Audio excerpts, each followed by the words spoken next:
فيك ما تصلي؟ أنا هسه راح أصلي. ما تصلي أكيد. عفوتك الصلاة. والقرآن مو قلت تشغل قرآن؟ إيش شغل القرآن صحيح؟ القرآن شنو شيء؟ يعني كل شيء حقق لك، كل شيء. مثل من الطول للأرض. من الطول للأرض؟ أكيد أنا شو أتمنى ذا، شنو أنت تتمنى هو يحقق لك. هاي إذا قريت قرآن لو إذا سمعت؟ إذا قرأت وسمعت. ها. وإذا صليت، إذا قاعدتين خليها ببالك لحد ما تكبر. قاعدتين؟ لا 3 قواعد. 3 قواعد. أولا اسمع القرآن. ثانيا اقرأ قرآن. ثالثا أصلي.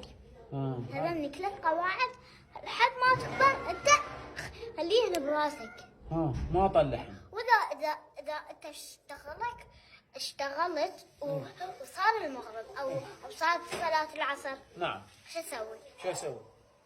تروح المسجد، أقرب مسجد عليك. وإذا ماكو مسجد أنا شو أسوي؟ وإذا خفت ما نزلت أصلي شلون؟ الله راح يعاقبك عقوبة حياتك.